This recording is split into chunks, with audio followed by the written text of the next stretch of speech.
we break it down, down, down, down, down.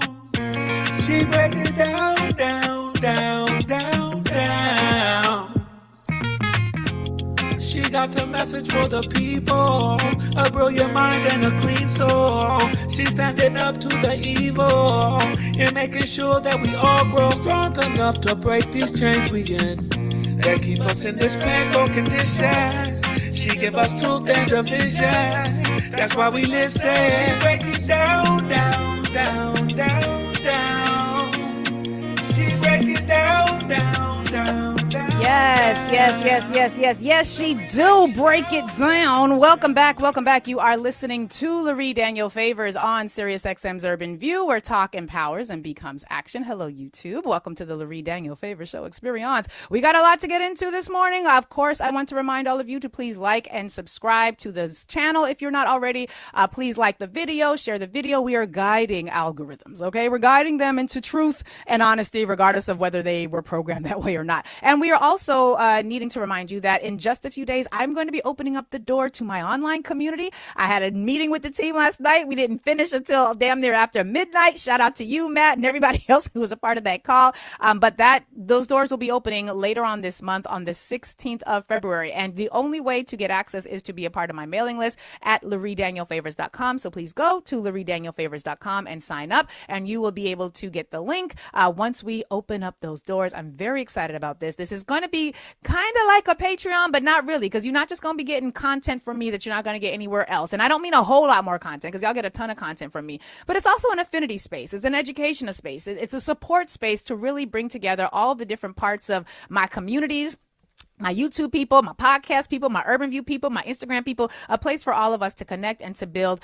so long as we are committed to doing the work of upholding community, and so long as we're members of the global majority, because it's for that particular group of people. And do with that what you will, but it's important that you know it is for the global majority. But I have a question on a day ending in Y, and that is, why are the Democrats constantly pushing body cameras and propaganda in these budget negotiations? Now, I guess I shouldn't say all the Democrats. I'm going to talk about the corporate Democrats, the Democrats that are funded by PACs that are largely concerned with how other countries are doing and ain't got no concern about how this country is doing. And I got to say it that way because one thing I realized when I was recording for the podcast episode this morning was that sometimes I will use the phrase Democrats generally, when what I really mean are the corporate Democrats. What I really mean are the Democrats who are funded by institutions like AIPAC. What I really mean are Democrats who still get money from the NRA, those types of Democrats, when I'm criticizing them. And so today we're going to make a bit of a distinction between corporate Democrats and progressive Democrats. This is not to say that progressive Democrats are great. Let's look at what's happening with this race between in the Texas Senate race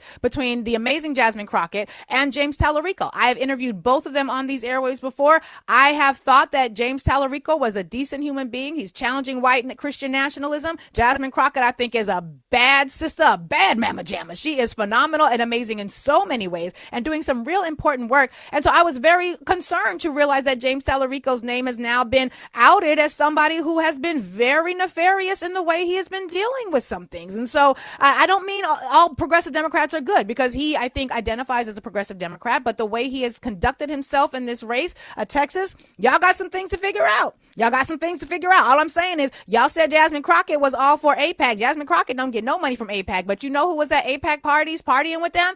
James Tallarico. Y'all said that, Jasmine Crockett was divisive, and yet we find out all this information about how James Tallarico had originally agreed to run on a slate between him and Beto O'Rourke, and I believe one of the Castro brothers, Joaquin, or I can't remember which Castro brother it was, but basically they had a whole plan, and then James Tallarico was connected with some other white progressives who were also behind Andrew Cuomo's campaign, and then came back to Texas with a whole different plan. And then y'all was criticizing the black women who was pointing that out. And then it came out that that was actually true. And then another sister said that James Tallarico had said he had got into the race to run against Colin Allred because Colin Allred was a mediocre black man. He did not get into it to run against a dynamic sister like Jasmine Crockett. And y'all said that the sister who said that was lying. And then James Tallarico was like, well, yeah, that technically happened, but my words were mischaracterized.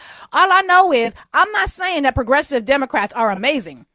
I give you this example as an indicator that they are not. They are very problematic as well. And I like James Talarico. I think, again, he's doing a lot of good work when it comes to pushing back on white Christian nationalism. And maybe that's his lane. I don't know. But what I am saying is that there is a difference in the types of Democrats that we're talking about today. And I want to make that clear. I want to talk about propaganda.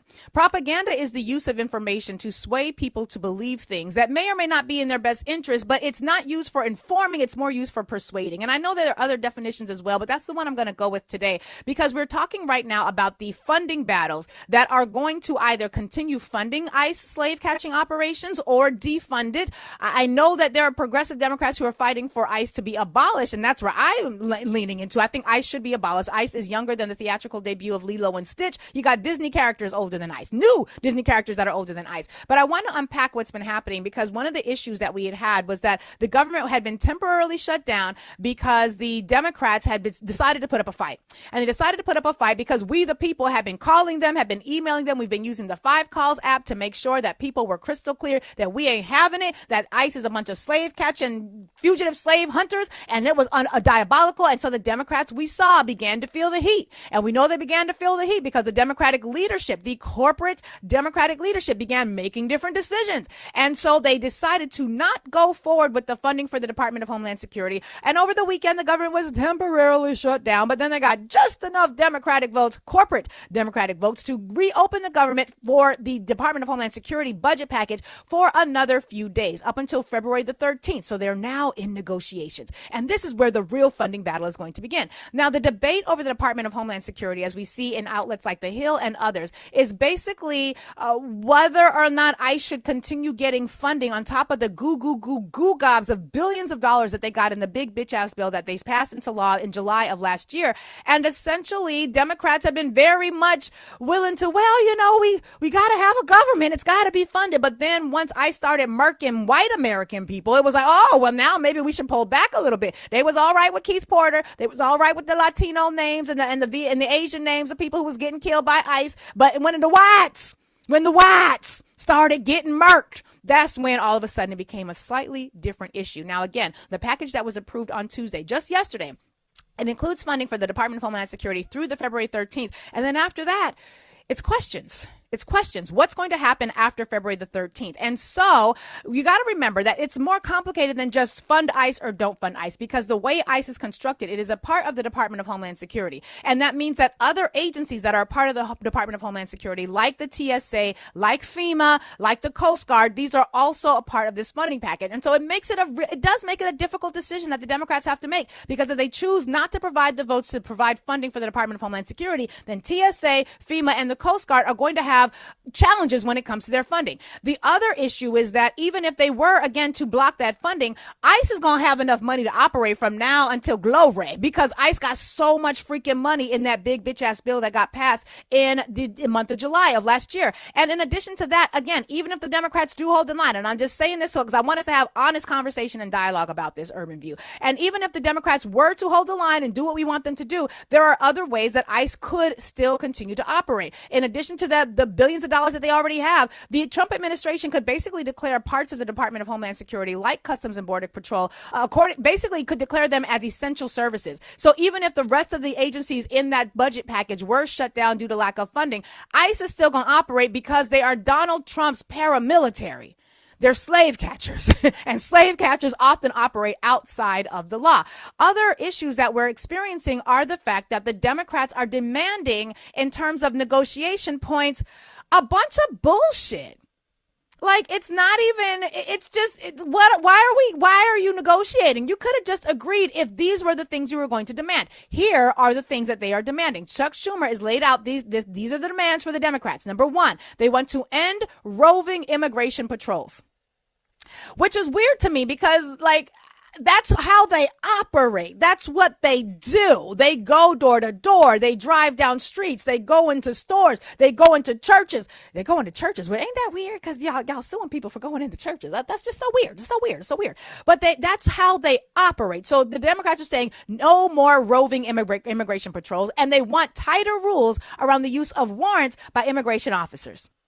Now, I'm going to pause here because we already know that slave catching ass fugitive slavers, they basically have operated as if they are beyond the confines of the law. This is the same agency that y'all's vice president told has full immunity to do whatever the hell that they want. We have seen pictures and videos coming out of states like New Jersey where congressional representatives and state representatives are telling ICE, hey, you don't have a warrant. And ICE is basically like, hey, dude, you got to get that out of your mind. We don't need a warrant. You got to move past that. Get over it, guys. We don't need a warrant. We're ICE. We don't need a warrant. And so the Democrats are saying, as part of their negotiation for how to rein ICE in, that ICE should not be allowed to engage in roving patrols, which is exactly how they operate. That is their training. That is their modus operandi. And that they should have warrants, and those warrants should be signed appropriately. Now, that part is weird to me because MAGA Mike Johnson and the rest of the Republican leadership have basically said, we don't care. We don't care. And I want you all to take a listen to this clip where MAGA Mike Johnson is speaking directly to this negotiating point, where the Democrats have said that what they want is ICE paying attention to and following the rules for judicial warrants. The very same warrants that ICE has been trained to believe they do not need. And even though the judges have said you need it, judges do not have automatic enforcement power. And so while the judges have said that, the reality is that the ICE agents have not paid any attention to that. I want you all to take a listen to this clip. This is MAGA Mike Johnson as he's talking at a press conference about warrants and why not warrants from the Republicans might as well be, as that sister from Basketball Wives, what was her name, Amina? Evelyn Nazada. As Evelyn Nazada said, you a non-motherfucking factor. That's basically how Republicans feel about needing a warrant for ICE to operate. Take a listen to what MAGA Mike Johnson had to say at a press conference. When ICE goes to execute a warrant, it's an administrative warrant, and it's issued by an immigration judge, and that is a sufficient legal authority to go and apprehend someone. They have violated the law. They crossed over our border illegally, and they're here and without any right to be here. Okay, that's what's happening now. The controversy has erupted where if someone is, they're going to be apprehended and they run behind a closed door and lock the door. What is ICE supposed to do? What is Immigration and Customs Enforcement supposed to do at that point? Oh, gee whiz, they locked the door. I guess we'll just go on to our. So there's some logic and reason that is to be applied here. Some have complained that the force has been excessive or what have you. I don't know. We're going to figure that out. It's part of the discussion over the next couple of weeks. I tell you what the Democrats want to do and what we cannot do, and that is they want to add an entirely new layer of warrant requirement. Okay, they want to have a judicial warrant on top of the immigration judge warrant, and we can't do that. You can't go to a judge. You can't go to an actual judge because the immigration warrants do not have the effect of police authority and police power. So basically what Mike Johnson just said there is enough to nullify any impact from the first two demands that the Democrats have made. The Democrats said that they want to end roving immigration patrols. Mike Johnson says, well, what are they supposed to do? They have to go door to door. That's how they operate. And now the Republican or the Democrats want the actual judicial warrants. They want actual warrants. So can you imagine what would have to happen if we had to go to a judge? Yeah, the judge would say, you don't have, the person identified here is here lawfully. And the fact that he's using language like these are people who are here illegally, they crossed over our border illegally. Motherfucker, they crossed through a process known as seeking asylum. The way you seek asylum is to cross into the country through one of the borders that recognizes asylum claims, which America does. Over 80% of the people who are currently held by ICE do not have any criminal history. Most of them were arrested at their court appearances, doing exactly what they were supposed to do. You had Donald Trump ending the citizenship certification ceremonies. People had reached the last step of the citizenship application process, a lengthy and difficult process, and Donald Trump just canceled it. You saw yesterday how had that judge not intervened, they were going to basically make hundreds of thousands of Haitian residents who are in this country illegal simply because they no longer want to have the protections that they had legally obtained when they came into the country. And so the first two claims that Chuck Schumer is negotiating on are basically null and void, persona non grata, dead on arrival, whatever other analogy or acronym you want to use. It ain't happening. And the next set of demands that the Democrats are making feel like we're in fucking la la land. They want to establish a universal code of conduct governing federal law enforcement officers' use of force, as if putting your hand on the Constitution or the Ku Klux Klan Bible and raising your right hand with your middle finger extended and swearing that you are going to uphold the truth is going to do enough to change the way that slave catchers operate. Democrats, corporate ones anyway. What the fuck? They want to prohibit federal officers from wearing masks. They want to also, and here's the one I really want to focus on. They also want to require officers, ICE agents, to wear body cameras. Ah, yes, body cameras. Way back when, in the earlier days of Twitter, before Twitter was the hellhole that elongated muskrat turned it into, I remember in the good old days of Twitter, which were also kind of bad then, but they weren't nearly the cesspool that it is right now. But I remember when body cams became a real rallying point. Do you guys remember Mike Brown and Freddie Gray and all the names of black people who were assassinated, Eric Garner assassinated by police? And that's when people began saying, we need body cameras. We got to have body cameras so the police are going to be able to be watched. And I think it's insane that we would suggest and that we, the people, would absolutely embrace and believe that body cameras were going to do anything to prevent police violence when people like the man who shot Renee Good was filming his own goddamn self doing it. We're talking about people who used to go to watch lynchings for entertainment before and after and during church services. When has watching us be annihilated on camera or being able to see what is happening to us ever been a deterrent from this sort of police brutality, from this sort of law enforcement brutality? And so now that we are seeing that the Republicans are basically entirely misstating the law, saying they don't need judicial warrants, they only need these immigration signatures, claiming that ICE, basically that they don't have to even consider the idea of ICE not wearing masks. They said that wearing a mask is now a safety measure for ICE. And I'm like, wasn't y'all the same motherfuckers who didn't want to wear a mask when it was a whole ass breathable, inhalable, exhalable pandemic? And y'all said that wearing a mask was like slavery? Am I the only one that remembers that? Am I going insane? Am I mad? Am I mad? I feel like I'm going insane. And maybe I am, because I refuse to believe the lies. And I refuse to allow this audience to be exposed to this sorts of information and not have a counter. And so we are now in a situation where the corporate Democrats are negotiating on terms that the Republicans are perfectly willing to preemptively say are non-motherfucking factors.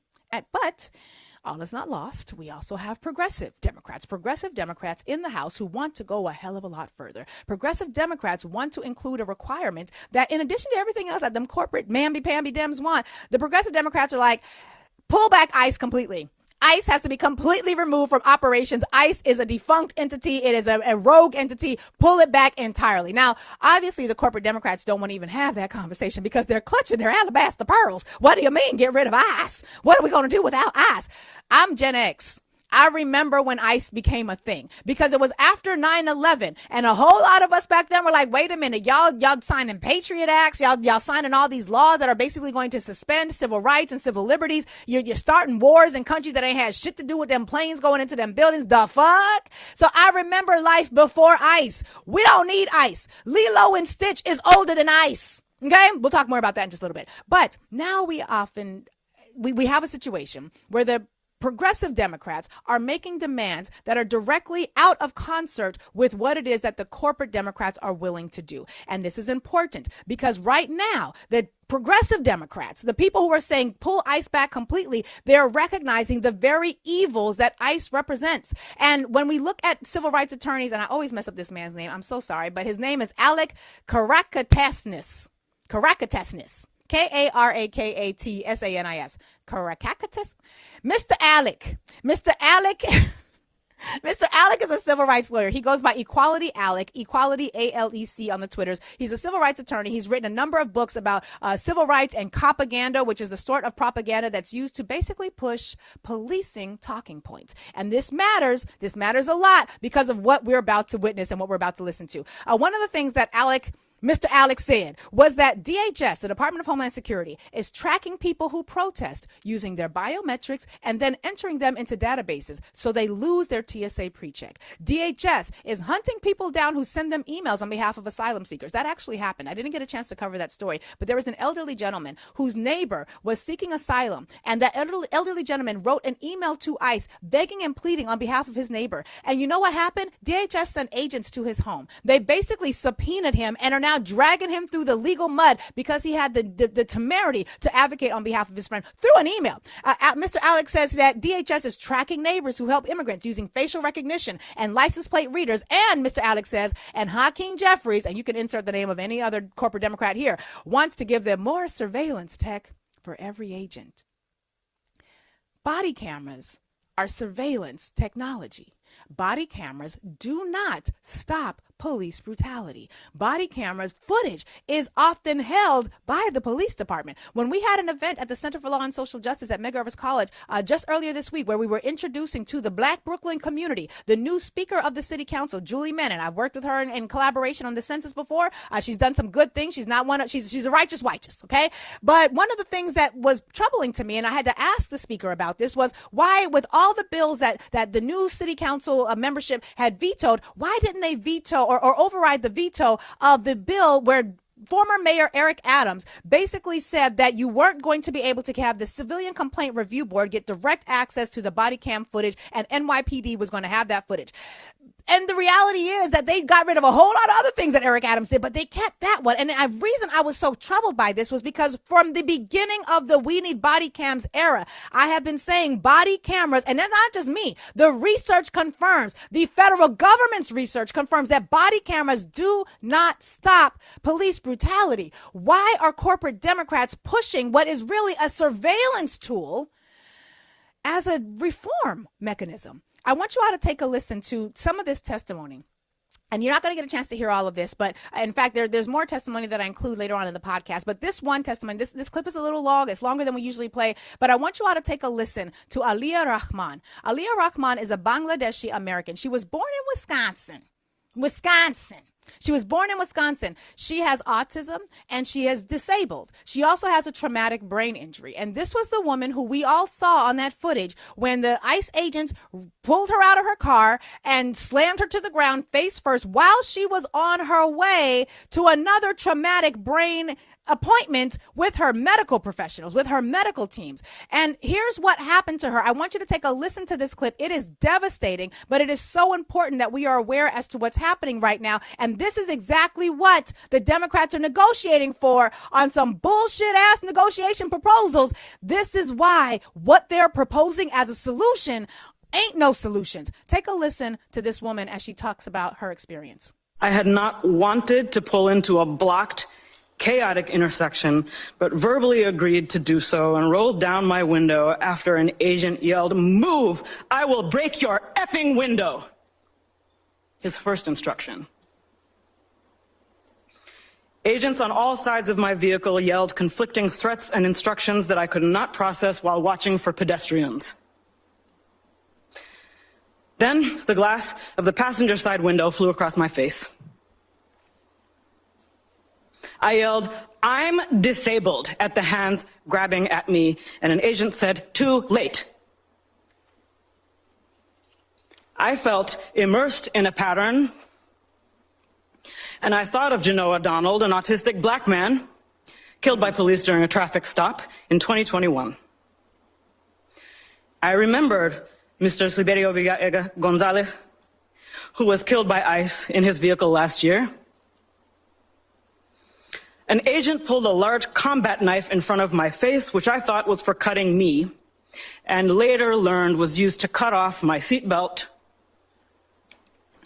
Shooting pain went through my head, neck, and wrists when I hit the ground face first and people leaned on my back. I felt the pattern, and I thought of Mr. George Floyd, who was killed 4 blocks away. I was carried face down through the street by my cuffed arms and legs while yelling that I had a brain injury and was disabled. I now cannot lift my arms normally. I was never asked for ID, never told I was under arrest, never read my rights, and never charged with a crime. Approaching the Whipple Center, I saw black and brown bodies shackled together, chained together, being marched by yelling agents outdoors. I continue to hear the word bodies because that is how agents refer to us. We're bringing in a body. They're bringing in bodies, 7, 8 at a time. Where do I put them? We can't use that room. There's already a body in there. You have no reason to believe you will make it out alive if you are already being called a body. Agents repeatedly had to stop and ask how to do tasks. I received no medical screening, phone call, or access to a lawyer. I was denied a communication navigator when my speech began to slur. Agents laughed as I tried to immobilize my own neck. I asked for my cane and was told no, pulled up my arms and prodded forward in leg irons by agents laughing and saying, "Walk, you can do it, walk." Agents did not know if the facility had a wheelchair. When I was finally placed in one to be taken to interrogation, an agent taunted, "You were driving, right? So your legs do work." I pleaded for emergency medical care for over an hour after my vision had become blurry, my heart rate went through the roof, and the pain in my neck and head became unbearable. It was denied. When I became unable to speak, my cellmate pleaded for me. The last sounds I remember before I blacked out on the cell floor were my cellmate banging on the door, pleading for a medic, and a voice outside saying, "We don't want to step on ICE's toes." When I opened my eyes at Hennepin County's emergency room, I learned I was brought there to be treated for assault.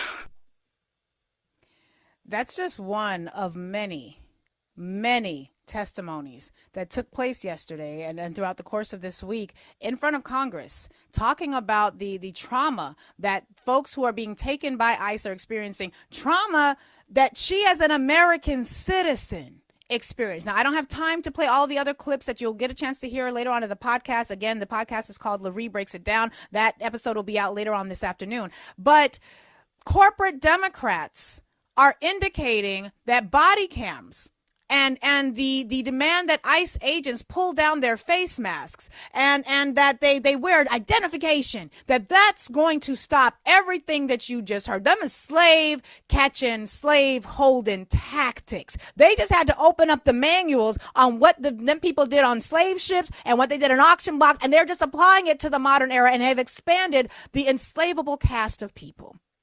We know from what happened that the Democrats had the numbers to even block the current continuing resolution. And we know that because 21 Democrats voted, I'm going to my notes, 21 Democrats voted to pass the budget and 21 Republicans voted against it. And one commentator by the name of Here's Why Kevin said, quote, "Democrats had the number to block this budget from passing in the House. But Hakeem Jeffries, who was the leader of the Democratic caucus in the House, failed to get his caucus in line. The vote could have been 235 to 196, meaning there were 21 Republicans who said they were not going to vote for this legislation. And instead of whipping the Democrats to fall in line with what the people are demanding, the Democrats provided the 21 missing votes. Isn't it weird how that just keep happening? Every time there's legislation that might fail, legislation that we, the people, want to fail because it is unjust, it is diabolical, it is anti-humane, the Democrats seem to come up with just enough votes to keep that shit going. Ain't that weird how that keep happening? It's so odd. Now, I do want you all to pay attention to this next clip. This is Mr. Alec, whose name I have butchered enough today. I butchered enough. I apologize, Mr. Alec. But I want y'all to take a listen to this clip where he talks about the nature of what we mean when we're talking about propaganda. And it's this idea that you take something that is against what the people want and you promote it such that people are able to believe that they're getting something that's going to push back on the police, and it really does not push back on the police. Now, we're not going to get a chance to hear this full clip because we only have a few minutes left, but I do want you all to take a listen to the civil rights attorney who's talking about the way in which we, the people, are being led astray. And much of the leading is happening by the hands of corporate Dems who just so happen to be consistently saving the Republicans from losing out on these votes. Let's hear what Alex had to say. If I have to say one thing in this moment, it is do not become distracted by meaningless and counterproductive so-called reforms. Everybody who studies these questions understands that body cameras are not a reform to any form of police violence. There has been overwhelming research. There's so much research and overwhelming consensus on this question that even the federal government's own position for a decade or more has been that body cameras do not reduce police violence. Okay, that's the consensus. So you have to ask yourself, in the wake of outrage over police violence, why are so many public officials, particularly Democrats, pushing body cameras? I mean, after all, the person who shot Renee Good filmed himself in that interaction. What we know from all of the data is that there was a moment where the police were so desperate to get body cameras. So were prosecutors. They badly wanted them to dramatically increase their surveillance capacities, to link to facial recognition software. There was billions of dollars at stake in cloud computing contracts for the tech industry and the surveillance policing industry. Prosecutors wanted them so they could prosecute in higher volume, low-level cases against the most vulnerable people in our society. There were all these reasons they wanted for crowd control. You're seeing now with ICE when they go to out in the street, they have these cameras, they scan the crowd, they're mapping people's faces. The policing industry wanted body cameras. They wanted them so badly that before they got public funding for them, they were getting private donations from people like Steven Spielberg because they were so desperate to get these cameras. Something happened after the killing of Michael Brown. Prominent Democrats like Barack Obama, Eric Holder, many local mayors and governors, they came together and they said, we should pitch body cameras as not as something the police want, which hasn't worked. We haven't been able to get those body cameras. So the companies got together at the Obama administration and they decided to shift their marketing strategy. They decided to shift to, instead of marketing as something that were good for the police and the police wanted, they said in the wake of Michael Brown, we'll market it to low information people in the public, to well-meaning liberal people. We'll market it as accountability and transparency. And so they totally shifted, and then they were able to get hundreds of millions of dollars toward their goal of outfitting every single cop in the United States with a mobile surveillance camera that the police control. They control when it's on, when it's off, what it captures, when something is captured is released to the public. So if the police capture, let's say, an undocumented immigrant committing some crime, that's out on Fox News and the New York Post within hours. But if they capture the police doing something horrific, the public may never see that video. So body cameras are a mirage. I'm going to hold it there for now, just for time's sake, because I'm seeing the clock, and I know we got to get ready to go to this commercial break, and we're not going to be able to finish all this. But you get to hear the entire clip and more of my discussion about it in the podcast episode again that will be out last night. What does this mean for us? It means that between now and February 13th, we have the ability to make an impact. You need to be calling, you need to be texting, you need to be using the 5 Calls app so that we are letting these elected officials know. Not only do we not want to hear any more of this bullshit about what's been happening with body cameras and all these fake ass negotiations that y'all are in, but we want you to stop lying to us and stop positioning yourself as supporting body cameras as if it were a solution. It is not a solution. It is not going to work for us. So in addition to that, we want you to abolish ICE. ICE is younger than Lilo and Stitch. Lilo and Stitch are older than ICE. And according to the Department of Homeland Security website, ICE did not become a thing until 2003.